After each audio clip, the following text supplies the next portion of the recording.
again, exposing the truth. Dale at the microphone, the show that demonstrates how history repeats itself. He digs into the past, shows what happens, and how it is happening now.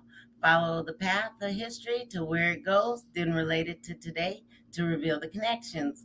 The culture that forgets its history has no future. A history buff and loves to talk about it, going back as far as ancient Greeks and Egyptians and beyond. So grab your coffee, your chair, and listen to the show. Hope you enjoy.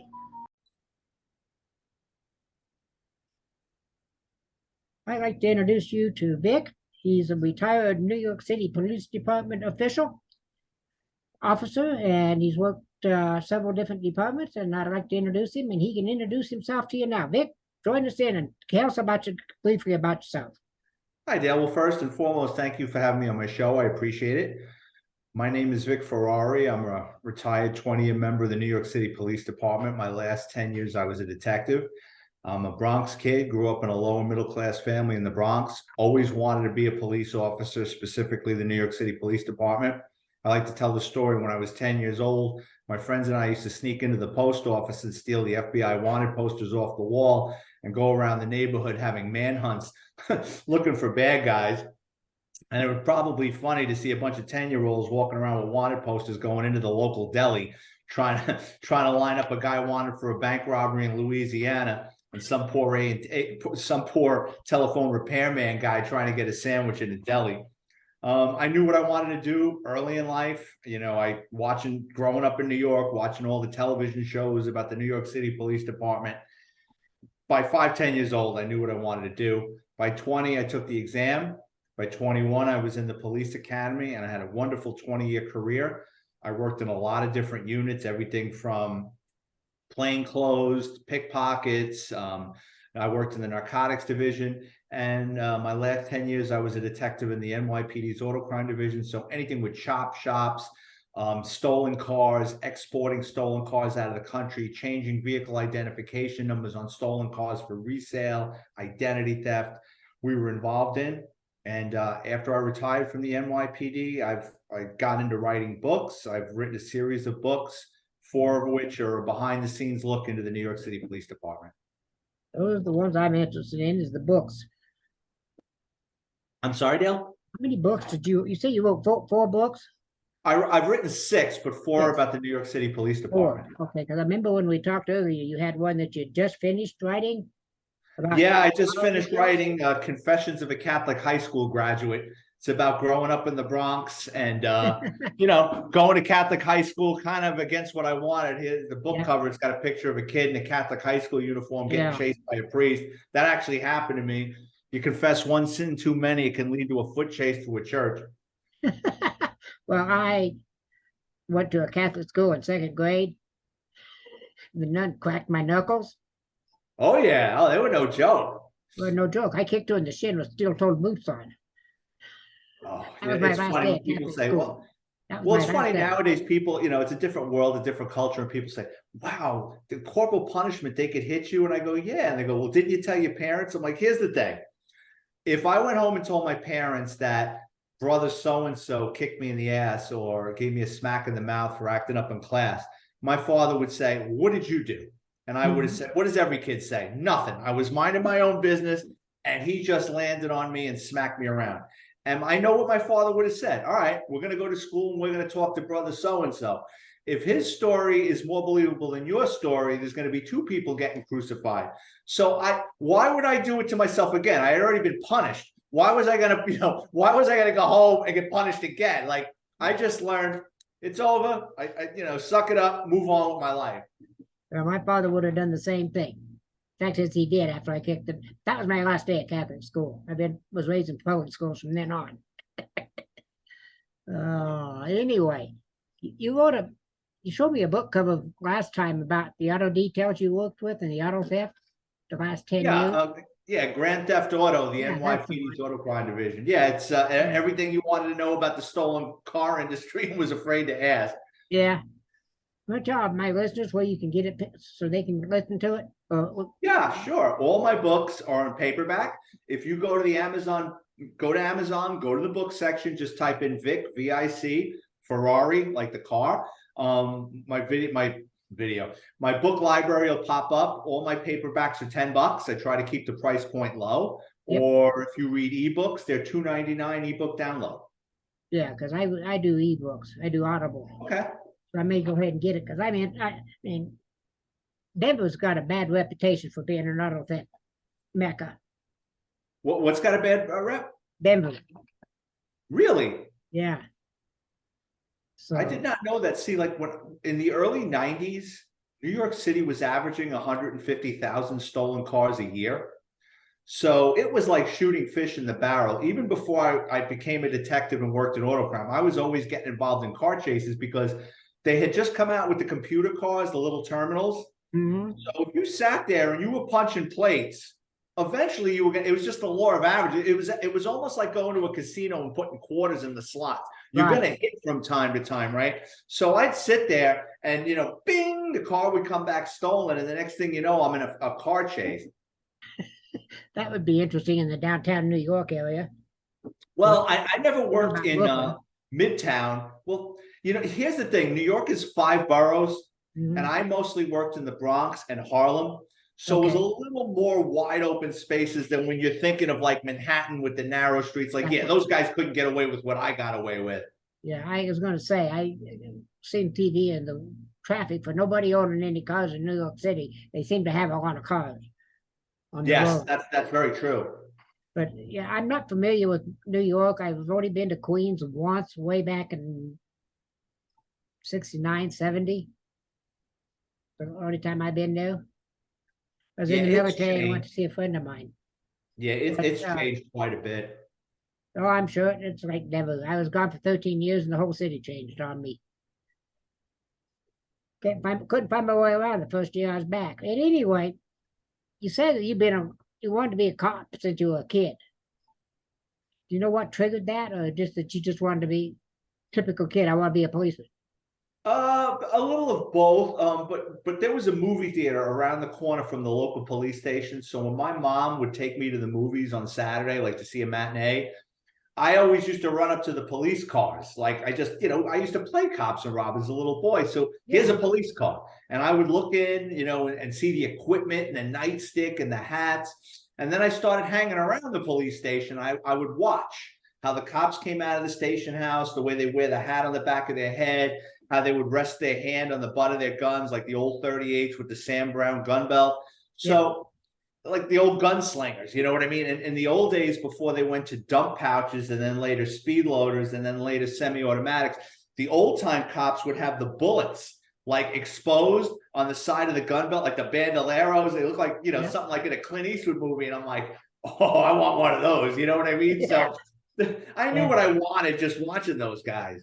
Yeah, because I was on duty with a small police department in Western Colorado for about 5 years. The city just patrolman in a mobile home park. We had 300 mobile homes. That's my whole experience. Well, no, I was deputy sheriff in Orfano County for about 6 months, but then it says, no, you got to go to school. And I says, I ain't going to no damn school. So I got out. Yeah, now you need college. When I got hired in '87, you didn't need college. Now I think at the very least you need an associate's degree. Yeah. So I became a fireman instead. It's funny you should say it. A lot of people do that. Yeah, I did. I was a firefighter for 8 years and it was marvelous. Volunteer, it was great. However, this is about you. So you decided, so when you became a police officer, what's it like a day? What's a typical day like your first 2 years after the academy? So in New York, things have changed, but back then what they would do is after the academy, they would put you in what was called a field training unit. So we hire in bulk. A small police academy class is 250 cops. We've had classes between 2,500 and 3,000 graduating, right? So what they do is back then, each borough, so the Bronx had 12 police stations in it, or 12 precincts, right? So there were 3 zones, and each zone had 4 precincts. So what they would do is like when I graduated the academy, they put 50 of us in a zone. So I was in zone 7, which was the South Bronx. So it was baptism by fire. Like, you know, in the police academy, they teach you the rules and regulations, but you don't really know how to deal with people. I mean, and the people in the police academy, they're not street cops. You know what I mean? They're teaching things, you know, that aren't applicable to the street. So in field training, they would just sprinkle us, drop us off on foot posts in the South Bronx and tell us, have at it. And I remember, I mean, this is in the middle of the crack epidemic. So like, you know, I'm standing in the South Bronx. I remember my first day. I'm on Fulton Avenue. There's abandoned buildings, burned out abandoned buildings. There's crackheads walking around. I'm saying, what the hell did I just get myself involved in? And people are coming up to me, speaking to me in Spanish. I took like remedial Spanish in 8th grade or 9th grade. You know, I didn't know how to have a conversation in Spanish.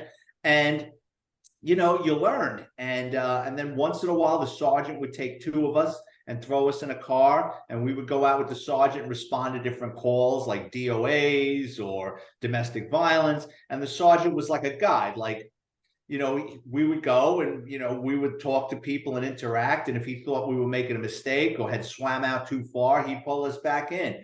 But they really treated you like adults back then, and there was like no way not. You had to learn. It was just survival. Yeah, I've done things like that where they just throw you to the walls and say, "Have fun." Yeah, pretty much that's the way it is. Now it's changed. Nowadays, each precinct, each police station gets 10, 20, 30 cops, and they break them up into different shifts. But they spoon feed them now. I just don't think that's a good idea. So nowadays, the NYPD is so driven by statistics and summonses. They'll load 8 rookie cops in a van with a sergeant, and they just drive around. And they'll see somebody, you know, doing something ridiculous. The van stops. Everybody gets out to stretch their legs. And the sergeant says, give this guy a ticket or lock him up and throw him in the van. The optics are terrible because the average person doesn't realize what's going on. They see a van with 8 cops standing there and they say, well, shouldn't these resources be used for something different? Well, And then what happens is after 6 months, then the rookies, you know, now they're lost. You know, now it's like 6 months lost because it's almost like there was spoon-fed stuff, and they really don't know how to think for themselves. But maybe that's by design. I wouldn't have any clue about that. You know, one of the questions that you've listed, ready to answer, 10 questions you were ready to answer at any time, and one that struck out me because I just realized, what was it like at Ground Zero on 9/11? It was wild. I was working that day. I had court. My office was in the Bronx, about a 45-minute ride through Manhattan to Ground Zero. And that particular day, my sergeant and I were going to go down into Manhattan. I had locked this guy up in the past for a couple of stolen cars. He was going to flip and become an informant. So it's called Queen for a Day, where you pull him out of jail and there's a meeting with the defense attorney, the prosecutor and you see what he can give you. And if he seems like he's going to, you know, he seems like he can give you fruitful information, you pull him out of jail and he's going to be a confidential informant. Well, I was supposed to be down in Manhattan by 9 a.m. My sergeant was running late. I'm sitting in the office and the first plane hits the tower and someone put on the television. We're watching it like everybody else. The second plane hits and we're like, oh man, this is terrorism. So what winds up happening is a call comes from downtown and says, everybody get into uniform and stand by. And by 1:30, I mean, me and my team of, you know, well, my office was 20 guys, but we met up with the other 100 detectives from auto crime. And by 1:30, we were walking around down there in Ground Zero. It was like something out of a horror movie. Like you had all this toxic dust and papers and just crap flying around. The closer you got to Ground Zero, the darker it got because of all the stuff blowing around in the air. The sunlight couldn't really penetrate it. So it was like a twilight in broad daylight, if that makes any sense. Everything was covered in that toxic waste. I tell the story all the time. The one thing that stands out is as the closer we got to it, there were hundreds upon, if not thousands of pairs of women's high heel shoes, because you had all these women that worked on Wall Street and the financial district. When they were fleeing, they couldn't run in heels. They just took their shoes off and threw them. And, we got up to the pile, and it was like that scene in Planet of the Apes when Charlton Heston sees the Statue of Liberty head, and he goes, oh man, like it all comes together. Like we saw the facade, a section of the facade that had fallen thousands of feet and had bedded itself in the sidewalk, like right in front of this tremendous pile. And we're just looking at it and we're like, wow, like we just, it's like, I felt like a child seeing something that I just couldn't comprehend or understand. By that time I had 13 or 14 years in, so I had seen quite a bit, homicides and car accidents and all sorts of stuff, but nothing could have prepared me for, seeing that. It just, you felt helpless. You just didn't know what to do. And there really wasn't anything to do. And we went home. I mean, I was there from about 1:30 in the afternoon, walking around till about 5, 6 o'clock in the morning. They told us, go home, get a good night's sleep, run your clothes through a washing machine because we think this stuff is toxic. And I was going back doing 12, 13-hour shifts for about the first week. Then they pulled us out. Then they sent us, we were doing the bucket brigade for a while when things kind of cleared up. So we were like ants going up a pile of sugar. Like you'd have like 100 cops going in a line, and someone would pass a bucket down of debris and it would go down the line. They started sorting stuff that way. Then when they realized like no one's getting out of this, they started coming in with the heavy equipment, and they sent us out to a dump out in Staten Island that had been closed for many years. And that's when, like with heavy equipment, they were taking sections of debris. And since I worked in auto crime, they had us there with like fireman tools, like the jaws of life and stuff. And we would pull open cars to make sure no one had perished inside these vehicles that had been crushed and, pushed down into the lower concourse of the building. Wow, I mean, like everyone, I've seen it on television. The second tower, I seen the second tower, the plane go into the second tower. I seen the collapse. I was at work and I had a group to do, but I did it because that's what was needed. They needed that. The groups needed that. But I remember the next day is what it became real to me. I was standing downtown Denver waiting for a city bus to take me home. There wasn't a sound around me. There's no planes, no cars, no traffic, no nothing. There's nobody. And I'm just going, that's what brought it home to me. And the magnitude of the, I mean, I seen it, but it, like you, I felt like, what is it? This is a movie. Yeah, the first week you're 100. So I hadn't thought of that, and you're 100% right. Like the first week or two. So you got to remember, all the planes in the United States were grounded for about a week, right? Which is unheard of. And you're right. It was quiet, even in New York. Like people hunkered down. Like I remember like a day, like the first week or two, like coming home, and it was just so quiet. You're right. Like there wasn't a lot of people on the street. People had stocked up that first day, man, and nobody. Even crime was down. We laugh about that now. Like the first, like crime was down, like you wouldn't believe in New York City. You would have thought like the opposite. Like the criminals would have been like, well, the cops are down there. Let's go have a party. And they didn't. I mean, crime was down. It was a different, people were actually nice in New York. Like you stop at a stop sign in New York. If you're not making eye contact with that guy, he's making that left in front of you. People like, yeah, go ahead. You know what I mean? It was like everybody was nice. It was like being in a small town for about a week or two. Then everybody went back to, being New Yorkers. Yeah, being typical New Yorkers. Yeah, I've met a few of them over the years. That's interesting. Your experiences down there. I mean, I've talked to a couple of people. I talked to a lady, was in my group, as a matter of fact, about a month after the Pentagon. She worked in the Pentagon. She was there when it happened, and she was in group for 5 months, so she did a lot of good work with her PTSD coming out of that. But other than that, I haven't talked to anybody really who's been there, who's seen it. It was wild. Like I said, nothing could prepare you for it. And it was one of those things where, I mean, for yourself or your listeners out there, when you're stuck doing something that's really unpleasant or you don't want to do, or, it's like, okay, this is really bad, but I got to get through this. Mm-hmm. It's like, I've got a job to do. I got to finish this. I can't go to pieces. Let's do it. You know what I mean? And I'll come out the other side. And that's basically what happened. I mean, for all of us. Yeah. I don't know about police, but because the department I was with had 2 officers. and one chief. It was small. But firefighting, on the other hand, firefighters are crazy. Bottom line, they're just nuts. They'll do crazy things. They'll put out a 2.5-inch hose to put out a cigarette. I've seen them. We do things like that. We open dump tanks on people at 6-inch hole, 6-inch pipe, and they'll open up that dump tank on top of it as you walk past them. I mean, we do crazy things like that. We'd shoot fire. My captain, one time, I was over the hill. We were doing a controlled burn, and I had a 2-inch hose down there, and had it set at, he had it set at 80 psi, and he turned it on, and I opened it up, and set out. And the fire just water just put me right on my keister. And my kids were watching this. This is what they did. So firefighters do crazy things. Yeah, he did it as a joke. He turned it on when I at 80. You know, I'd asked him to. You know, we talked about it. He said he'd put it at 20. But he seen my kids there, and he thought it'd be funny if they watched Daddy sit out.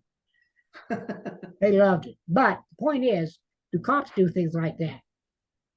Oh, cops play practical jokes on each other all the time. I tell the story. One time I was going out, it was towards the end of my shift in my office. And when you work in an office with detective, you're surrounded by trained eyes that don't miss a move. Right. And someone had noticed I changed my slacks. And when I went up to get a cup of coffee, they soaked my chair with ice water. And I sat down and my butt was soaked and they're all laughing. I said, okay. I went upstairs, got changed. I went back downstairs.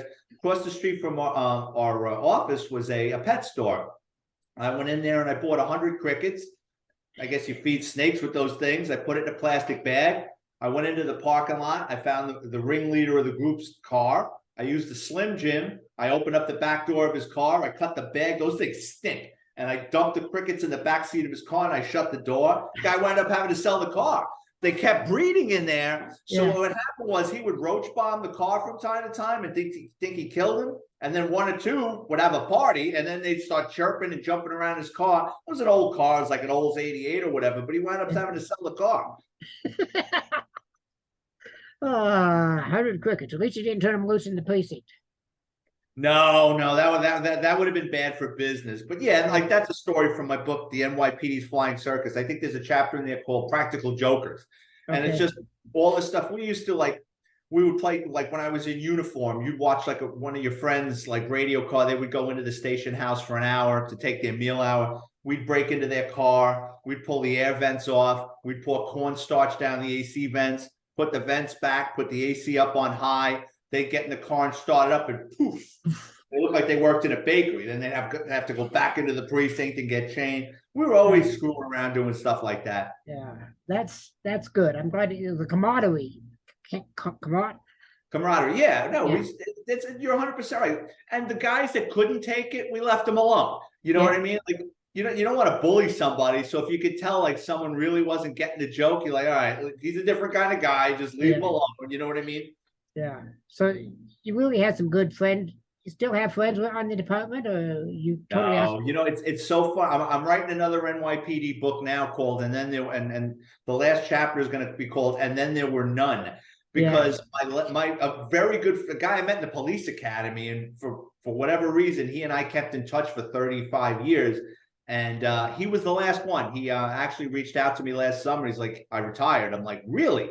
And it's so funny because in my police academy, like I graduated with a group of 1,200, but like in my classroom, there were 2,700 of us. And I was going backwards, like trying to figure out what happened to everybody.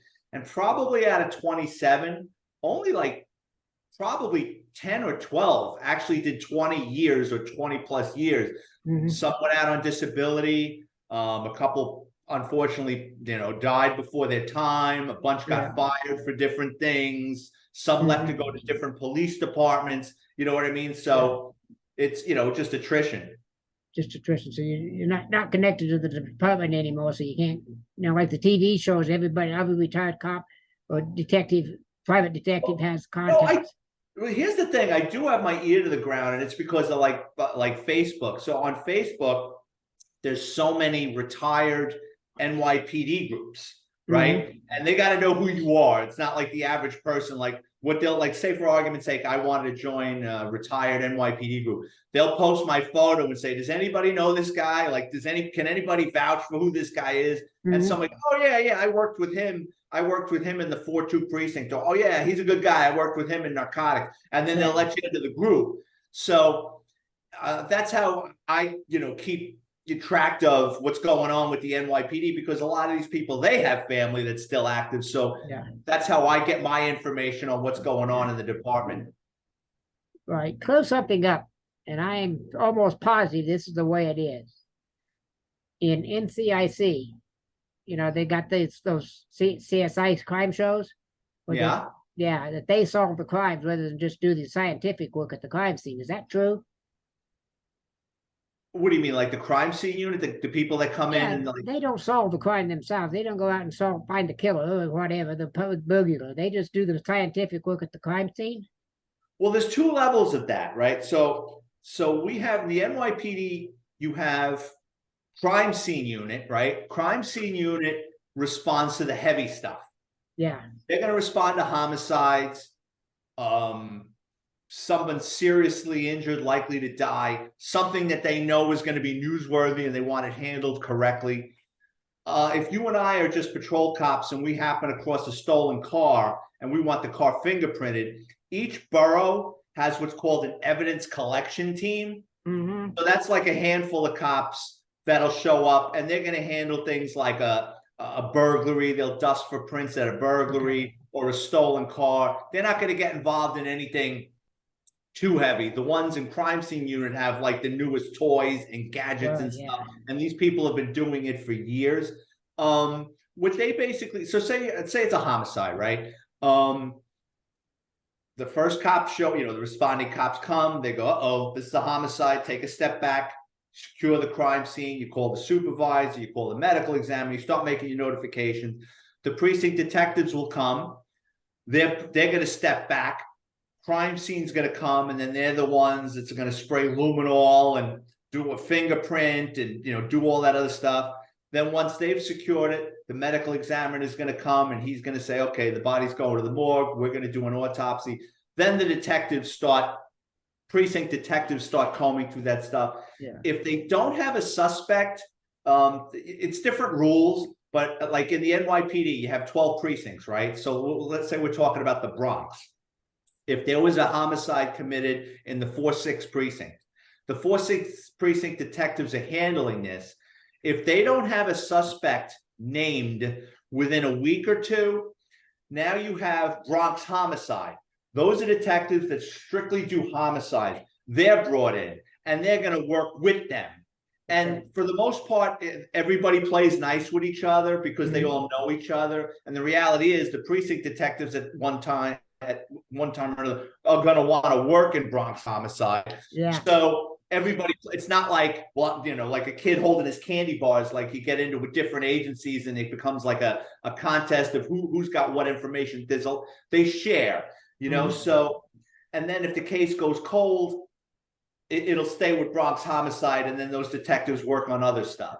Okay, because I kind of thought that's nonsense, was pretty much nonsense with the CSI guys actually solved they just gather the evidence. They just gather the evidence. That's what I thought. I'm not all that dumb, but I just kind of, this is ridiculous. I don't watch the shows actually myself. I did for a while,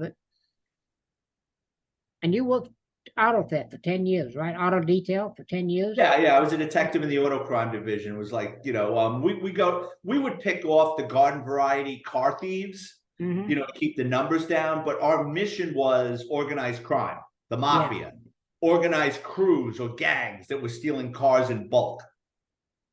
Okay, that was your job, was going after them, not the. Yeah.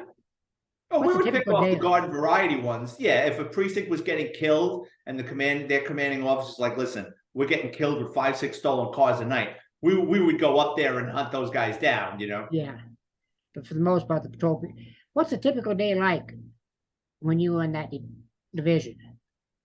For the most part, we did our hours were 9:30 in the morning till 6 at night, but it was a flexible schedule. So if we were working on a crew of guys and we were up on wiretaps, or we had a listening device or a tracking device in a bad guy's car, we basically were doing the hours that the car thieves were doing, right? Like I worked on one case, they were shipping 30 stolen vehicles a month to Shanghai. So we were up all hours of the night chasing these guys around, and we brought in detectives that spoke Mandarin and Cantonese that were monitoring the Chinese wiretaps. We had detectives brought in that were monitoring our car thieves who were Spanish wiretaps, and we were following these guys around. I actually at one point with a search warrant stole one of the bad guys' cars, and we installed a listening and tracking device and put the car back in the middle of the night so it would be easier. We didn't want to get burned that they spotted us. With a listening and a tracking device in a car, you could sit back so that you don't get burned. Yeah. So that's interesting that they were shipping that many cars a month to Shanghai. Yeah, what it was is you had a Chinese military official. He was living in Brooklyn. He hooked up with a Jamaican middleman from the Bronx, and he put in an order of with 30 cars a month, sometimes more. They had to be Audis, A6, silver and black.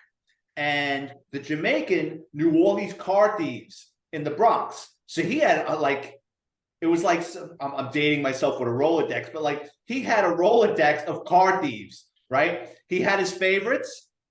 And then he had guys, if they were busy or something. So the Chinese guy was paying the Jamaican $5,000 an Audi. The Jamaican was keeping the lion's share of the money. He was paying his thieves between $500 and $1,000 a car. His main thief was this guy, Mario, and Mario was like a wrangler. Mario would pull guys out of bed, and they were stealing cars off the street. They were hitting car dealerships over the weekend, like taking 5, 10 at a time. We knew we had a problem early because when you have like Honda Accords get stolen all the time because it's a common car and stuff, but the cars will turn up chopped. They'll turn up with the ignition punched or half a car. These cars were vanishing off the face of the earth. So we knew they were getting shipped. We just didn't know where they were getting shipped. And what wound up happening was one of the thieves got caught in Rockland County trying to steal a BMW for another thing, and he was going back to jail. He didn't want to go to jail. He starts talking. So we did a joint case with the New York State Police and the Westchester County DA's office. If you ever watch Fox News, Judge Janine. Yeah. All right, so it was her office. Like I sat in on meetings with her. So that was basically her office's case. It was a joint venture with the NYPD and the Westchester County District Attorney's Office and the New York State Police. So we were on wiretaps, and so what the Chinese did was they had a warehouse in Brooklyn. So the cars would get stolen. They would get parked on the street for a couple of days to cool off, to make sure they didn't have low jack or a tracking device in it. Once they were confident the cars were clean and swept, several cars at a time would go first thing in the morning into this warehouse. So inside the warehouse, there'd be a shipping container. 2 stolen Audis would go into a shipping container. They would let the air out of the tires so the car would sit low in the container. Then they would build a wooden platform above it and drive 2 other stolen cars in it. So they were putting between 3 and 4 stolen Audis per shipping container. Then the shipping container would get trucked by a legit company who had no idea there were stolen vehicles in these cars. They'd go out to Newark, New Jersey, where they were put on trains. Then they were railed across the United States to Long Beach, California, where they were put on ships, and then they were sent out to the Pacific Ring to Shanghai. So like we were up and running on this case. The cars were going out. We were on these guys, and what became apparent was our car thieves were in the murder for hire business. So they start, they don't know what they're stealing cars. They're making money. They have no idea we're listening to their phone conversation. And they start bragging about, I whacked this guy. I killed this guy. So now we're in the homicide business, right? So when the case came down, we solved, or we pretty much had our finger on about 15 homicides. I think we wound up being able to prove 10 or 13, but we were confident at least 15 that we knew about. And a lot of these guys went to jail for the rest of their lives. In addition, for the auto theft case, a couple of the guys were real men for these homicides. So you know, if you're a getaway driver in a homicide, you're just as guilty as the guy that pulled the trigger. But the reality is they want the guy that pulled the trigger. So these guys did time 8-10 years for their cooperation to testify against the trigger man. Right.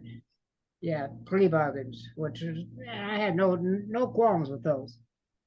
You know, a lot of people do, but I have no problems with it. What got you into writing? I'm sorry? Why'd you start writing? I was bored. I retired from the NYPD. I moved down to Florida. I got a job with a small police department down here in Florida. I was bored out of my mind. And coming from, you know, America's largest police department as a detective, and then going back on the road in my 40s, that's a young man's game. I didn't have the patience for the domestics and the DUIs. I was like, and then like in Florida, it's totally different. It's like having a stroke and having to learn everything all over again. So now like they're teaching me how to wrestle alligators. And I'm like, I'm not doing that. I'm like, can't we just shoot these things? And they're like, no, you got to duct tape it. And I'm like, I'm not getting involved in this. So I said, I better figure something out. Yeah. I was bored. And all my friends and family are like, you know how to tell a story. You got all these great stories. Why don't you start writing them down? And I said, if I'm going to write books about my prior career, I don't want to get anybody divorced. I don't want to get anybody in trouble or embarrassed because I'm not a sour grapes kind of guy. So I changed the names, the dates, the locations, but the stories are true. I just move around what happened. Yeah. And I wrote one NYPD book and it started selling, and I wrote another one, and here I am into my 6th book. Yeah, that's wonderful. So you kind of just because you were bored, you started writing. It's kind of like how I got into poetry. That's how I got it. I started doing blogs to begin with, and discovered not many people were reading them. I know this is a waste of my time. So that's when I got into podcasting.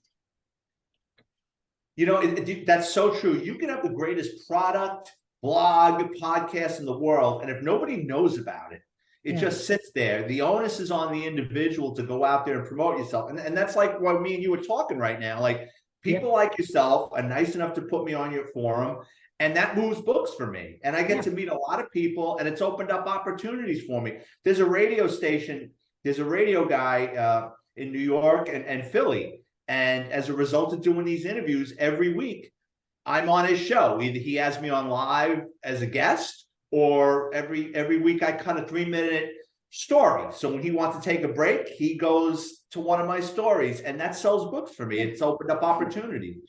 You bet. Well, when I do my show notes, I'm going to put the Amazon show link in there. So the link to the show, Amazon books, just tell them go to Amazon.com and search up the book with your name and get all these books. So I'll do that. Thank you. I appreciate that. Yeah, I mean, that's one of the reasons I have you on the show is to help you out so you can sell some books.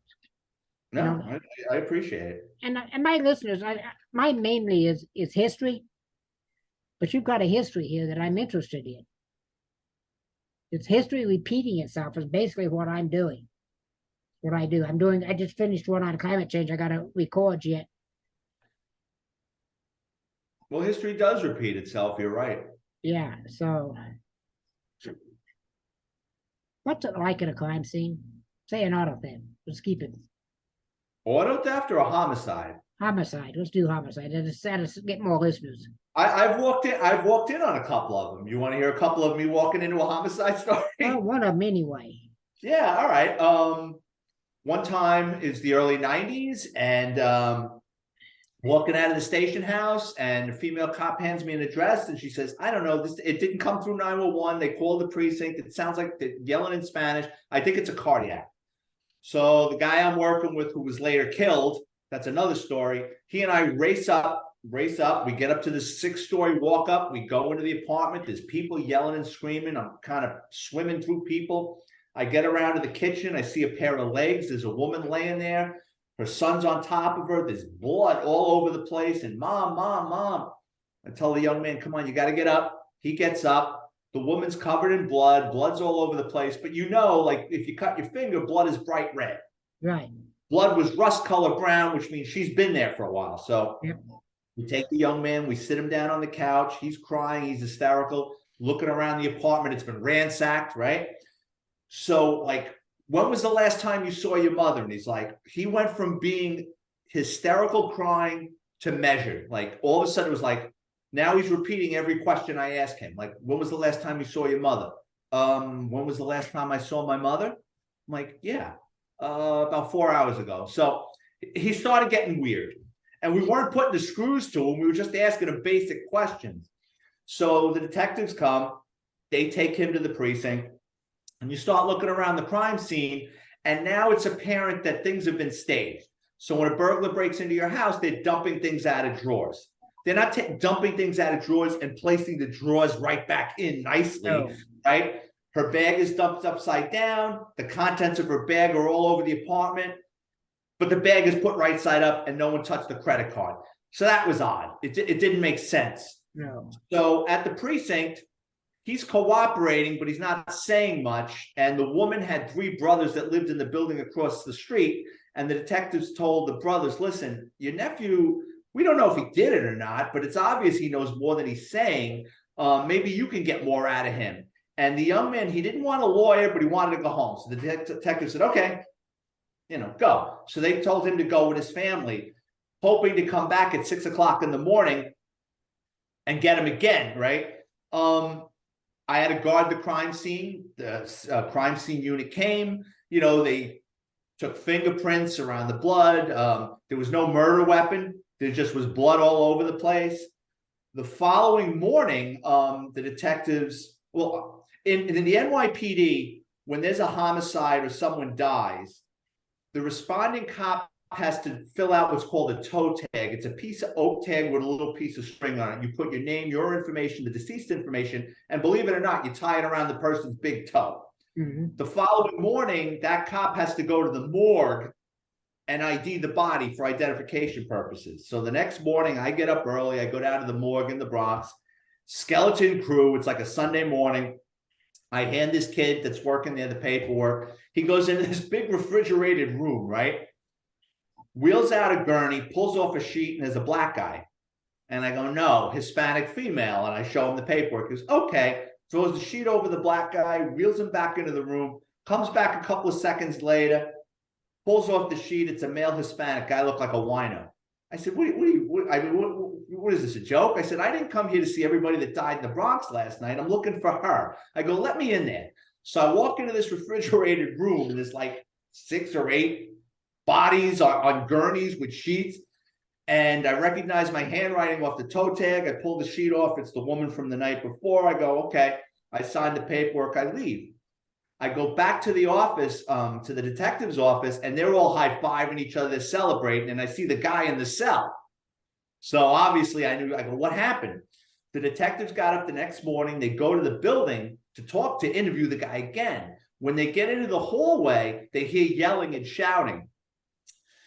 The 3 brothers confronted their nephew the following morning, and they're yelling at him in Spanish. And thank God the detectives spoke Spanish. Like, what happened? You know more what's going on. And the kid confessed to his uncles in the hallway, and the detectives heard it. They brought him into the precinct. He repeated it. They locked him up. He's in jail now for like 30-something years. What happened was he was using drugs. The mother said, listen, I can't have you here no more. You're smoking crack. You're stealing from me. He came unglued, took a carving knife, stabbed her multiple times. She dies in the kitchen. He takes a shower, takes the knife, his bloody clothes, puts it in a plastic bag. He leaves the apartment to dispose of the evidence and leaves the door ajar, hoping that someone finds her. He comes back 4 hours later. No one's found her. People have seen him coming and going. Now he's locked in. So he gets on the phone and calls the precinct and says, hey, whatever he says. And that's how I got involved. And then he calls his uncles. They come over, and that was who was in the apartment. So yeah, he killed his mother, and this is going on about 28, 29 years. He's still in jail, and hopefully he stays there for the rest of his life. Yeah, that's highly intriguing. I mean, I get so tired of this. I don't watch television. I don't even have a TV. My monitor is a TV, but all I use it for is a monitor. I don't watch. We don't have cable. We don't have net, so I don't watch these shows. Right. I don't watch any television, as a matter of fact. Well, a lot of them romanticize bad behavior. Yeah. You know what I mean? Or like you said, they got people believing that the people that collect the evidence are investigating these crimes, and they don't. It's very, I can speak for the New York City Police Department. It's very compartmentalized. Everybody's got their role and everybody's very good at their role. Yeah. One of the questions you wanted that you were prepared to answer, they said anyway, is about celebrities. Did you meet any? I think it's a ridiculous question, but No, it's sure you not. did. No, oh yeah, no, that's not a ridiculous question. If you work in New York City, especially if you're in Manhattan every now and then, like I was, you're gonna bump into famous people. There's a chapter in my book, the NYPD's Flying Circus. The chapter is called Rubbing Elbows. And I've bumped into so many celebrities. I mean, granted I was looking for it, but then there were other times I just ran into them. I remember one time it was the St. Patrick's Day parade. It's like 97, 98. Where I'm in uniform, the parade's going by, and I see on the other side of Fifth Avenue, Columbo, the actor Peter Falk. And I'm telling my partner, I go, there goes Columbo is right there. And he goes, oh man. So the parade stops and people are crossing Fifth Avenue. Peter Falk sees me making eye contact, puts his head down and tries to get away from me. And we grabbed him and I go, Peter Falk, I love your show. And he's pretending like he's not Columbo. Finally, he goes, all right, what do you want? And we started talking to him, and finally, he's like, listen, I got a dentist appointment. I got to go. So, but it was funny. Like, he talked to us for a couple of minutes. I got to meet Julianne Moore. Another time, Kevin Bacon. We scared Kevin Bacon. He was walking in the Village in a tracksuit, and he had like long hair and these wraparound sunglasses. And my partner goes, Kevin Bacon. And I go, that ain't Kevin Bacon. He goes, I'm telling you. So as Kevin Bacon was going to step into the street, we cut in front of him with our Jeep, and he stopped and he saw the police radio and he goes, are you guys cops? And we said, yeah. And then he kind of leaned into the car and I go, I was just watching Mystic River last night. He goes, did you like it? I go, yeah. And we were talking to him about his career. He was really a nice guy. Well, John Lovitz from Saturday Night Live. He was a really nice guy. Brad Garrett from Everybody Loves Raymond. Very down to earth, funny, just normal people. Yeah, I went into one that wasn't the nicest guy in the world. His name was John Denver. He was the nicest guy in the world, or he wasn't? I don't know about it, but in the restaurant business I was in at the time, he come into the restaurant I worked in near Aspen, and he was not a nice guy, especially when he was loaded. Really. Yeah, I've heard stories from cops. See, I'm not going to tell them because I don't know if they're true, but I've heard stories from cops that worked in Manhattan dealing with some very famous people. Just like you said, they don't handle the liquor well, and they're very belligerent. Mm-hmm. Crime that you told me about just a minute ago, was there anything else? Was there another one that really stands out that was connected to the city mobs in New York? Some of the crime families in New York? Oh yeah. My office, if I was like a tambourine player in a band on this case, but our main office had set up, the mob is very big, or was, in the auto theft industry because they own a lot of the junk yards, salvage yards, body shops, and they send out guys to steal cars. So there was a neighborhood in Queens over by where Shea Stadium used to be, and well, now it's Citi Field, and right by LaGuardia Airport. And the whole neighborhood's called Willets Point. It was all glass places, junk yards, salvage yard. If you wanted to own a business in there, you had to deal with the mob. Like, the mob owned a lot of the businesses, but if you just wanted to open a place up, you couldn't just open a place up without having to kick up money to them and use their private sanitation company and their company that carts off waste oils and a lot of scam. Yeah. So what our main office did was we rented a junkyard. We rented a place.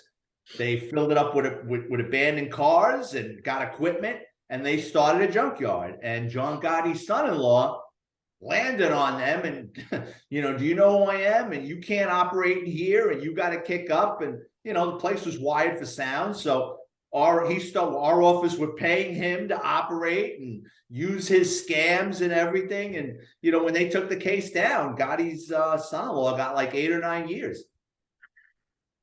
So, yeah, Gotti, I heard that name on more than one occasion. Yeah, he was already in jail. Yeah. He was already, I don't think he had died yet, but the son-in-law got snagged in that. Yeah, and his son, I guess, is in prison now too. I don't know. No, the son's out. The Son's son out. supposedly is out of, as far as I hear and I read. As far as I know, the son is, he's done. He's done with it.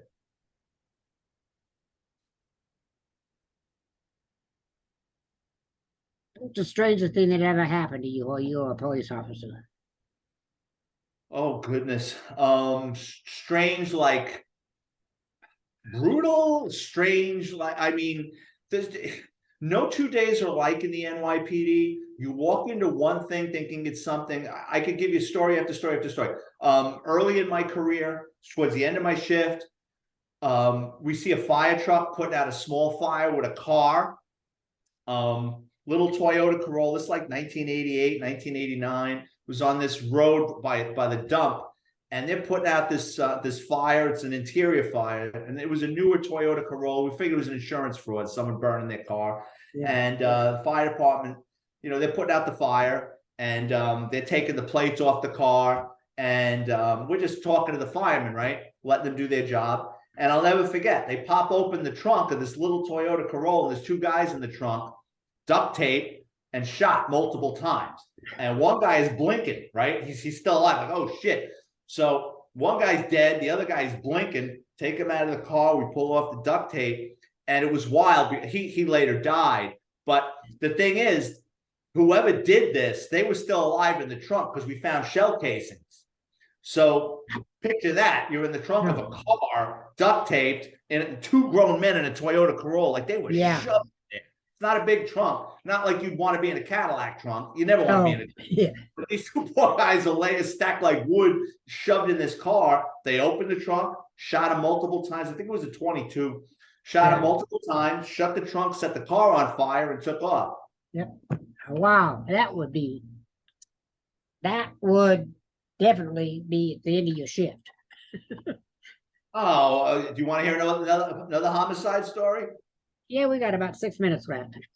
Okay, early 90s, slow night, it's pouring rain out, domestic violence call comes over, one radio call goes, since it's slow, another radio call says, we'll back him, right? A couple of seconds later, the dispatcher says, multiple calls on this, so now me and my partner go, 3 radio calls go. The first radio call shows up, they don't pull up in the front of the building, they pull off to the side in the back of the building. As they get out of the car, they hear screaming coming out a window. It was like 3-story garden apartments, and it was raining out. For whatever reason, these 2 cops climb up the fire escape where they hear screams. They look in the window, there's a woman laying on the floor, and there's a guy with a butcher knife basically decapitating her. These 2 cops start yelling and screaming into the radio. Now the cavalry's coming, right? We get to the front of the building, we hear like 6 shots go off. We're coming up the stairs now into the building. There's a 13-year-old kid running down the stairs. He's screaming, he's killing my mother, he's killing my mother. We get up to the apartment, we're pounding on the door, we're gonna kick the door in. We hear our 2 co-workers now inside the apartment screaming, don't shoot, because they're afraid we're gonna shoot through the door because we heard the shots when we pulled up. They open the door. It's like somebody lit a pack of firecrackers off in the apartment with all the gunfire. It's like all the gunpowder's in the room. It's like fireworks off, right? As we're walking around the apartment, our feet are just sticking in the floor in blood, right? What it was a domestic. The guy lost his mind. He took a hammer and destroyed everything in the apartment, stabbed her multiple times. This part of her neck was missing. I mean, just the amount of blood was just incredible. We were walking in it. The look of horror in her face, like in the movies, people's eyes are closed when they die. Like, no, like I could picture this 30-something years later. While he was decapitating her, the 2 cops were banging on the window trying to break the glass to get in through there. He turns around, hears them, grabs the butcher knife and goes, oh, you want some of this? Runs, throws open the window, and he starts lunging out the window with 2 of my coworkers. Back then we had 38s, which 38s pack a punch. The 2 cops up close like unload on him and send him back into the apartment. He goes stumbling back, falls backwards. The knife comes out of his hand and goes into the kitchen. And my friend is telling me the story. Like, we're in the apartment. He's like, the knife fell out of his hand and it shot back into the room. I go, dude, this is a good shooting. Don't even worry about that. I took the two cops that killed the guy to the hospital to get checked out. And the wild thing is, we're in the hospital. These guys are like really upset.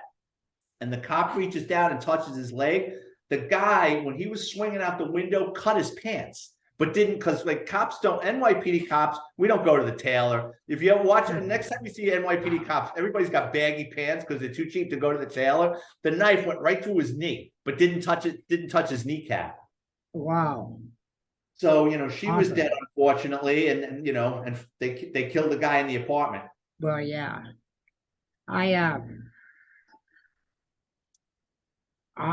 Just amazing. It's just really amazing. We got about 2 minutes here. I just want to say thank you, Vic. You've been a marvelous guest. About week for me to edit this and get it uploaded, and I'll send you through podcast a link to where to be.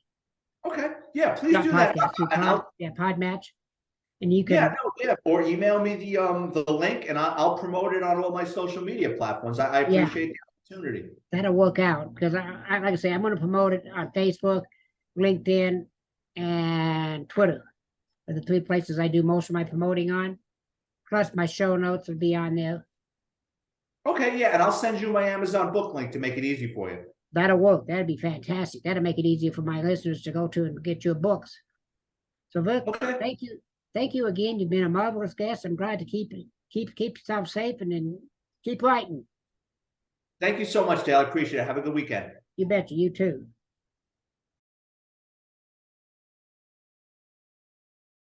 Thank you for listening to the show. There are show notes and a place to comment at https://coffee-time-in.libsyn.com/website. He hopes that you liked what you heard and will tell others about him. Dale is attempting to get a following that both disagrees and agrees with him. He does not want yes men. If you disagree, wonderful. He is happy to have you here as a part of the Coffee Time Again team. Dale does not talk about the news of the day. He is attempting to give a history lesson that is just as important about what is going on in the headlines of today. Please do not hesitate to contact him. Just remember that Dale wants a clean show, meaning no cussing, name calling, yelling, or hate allowed. You can disagree with him and not be disagreeable about it. Support him and help keep this alive. https://glow.fm/coffee-time-again.